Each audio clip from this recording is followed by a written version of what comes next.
এই চুনাপুরের টাকা স্যাংশন করার পর আমাদের সরকার চলে গেল, আমার মন্ত্রিত্ব চলে গেল। কি করব? সোজা চলে গেলাম হাইকোর্ট। টাকা তো বরাদ্দ হয়ে গেছে, কাজ কেন হবে না? হাইকোর্টে গিয়ে হাইকোর্ট বলল না, এই কাজ করা দরকার, কারণ টাকা তো আছে। কাজটা করবে কে? আমি একটা বড় কোম্পানি নিয়ে এসেছিলাম কলকাতা থেকে, ব্রিজ অ্যান্ড রুট। তারা বলেছিল 14 মাসে আমরা রেলের ব্রিজ তো করেই দেবো।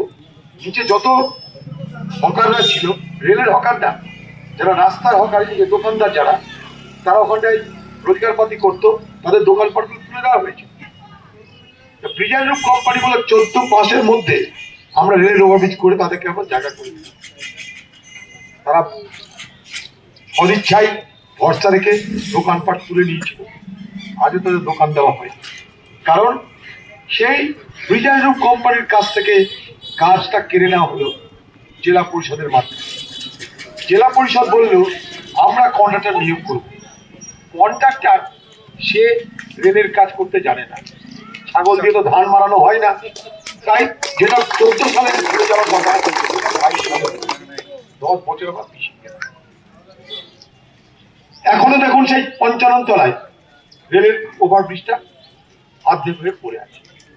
ওই যদি দেখবেন লিয়াকত ওখানে থাকে, সেই টাকাও আমি স্যাংশন করেছিলাম যাতে গোটা পূর্ব মুর্শিদাবাদের জলঙ্গি, দমকল, ইসলামপুর, সেখানকার লোক যখন বহরমপুরে ঢুকবে তখন যেন কোনো ঝঞ্ঝাট না হয়, সোজা আসবে, রেলের ওভারব্রিজ পার হবে, ঢুকে যাবে 55 তলায়, যাতে গেট পড়ে থাকলেও সেই ঝামেলা না থাকে। করেনি, অর্ধেক হয়ে পড়ে আছে। তো রাজ্যের এই রকমের দুরবস্থা, আমি এই সুযোগে রাজ্যের সমালোচনা করছি, কিন্তু রাজ্যের এই দুরবস্থা কথাটা নিশ্চয়ই বলতে হবে, কারণ আমরা যা দেখছি তাই বলছি। নসিপুর রেলওয়ে, নসিপুর আজীবন রেলের ব্রিজ গঙ্গা নদীর উপরে, সেটা করতে গিয়ে আমাকে 26 বছর মেহনত করতে হয়েছে। সেটা হয়েছে 26 বছর পর। যদি সেটা 26 বছর আগে হয়ে যেত, তাহলে এখান দিয়ে আজ আরো কত ট্রেন চলতো হিসাব থাকতো। আমরা পিছিয়ে যাচ্ছি কিভাবে বোঝার চেষ্টা করি। ঐতিহাসিক জেলা মুর্শিদাবাদ, এই জেলার সারা ভারতবর্ষের সঙ্গে যোগাযোগ হয়, তার জন্য শুরু করেছিলাম আমরা এই প্রক্রিয়া, এই প্রচেষ্টা। দেখুন আমার ঘোষণা ভালো লাগছে। আমরা এই এলাকার সঙ্গে খুব পরিচিত। আমরা রাজনীতি করি আর যাই করি, এগুলো আমাদের নিজেদের বসবাসের এলাকা। এই যে মিষ্টি দোকানে ভালো ছানা বড়া পাওয়া যেত, এখন পাওয়া যায় কিনা জানি না। হ্যাঁ, মিষ্টি আগে ছানা বড়া পাওয়া যায়। যাই হোক, তো যাই হোক, এই যে যারা রেলের হকার, তারা আমাদের ঘরের বেকার সব ছেলে মেয়ে, আজকে তারা মেহনত করে কতটা আপনারা সবাই জানেন।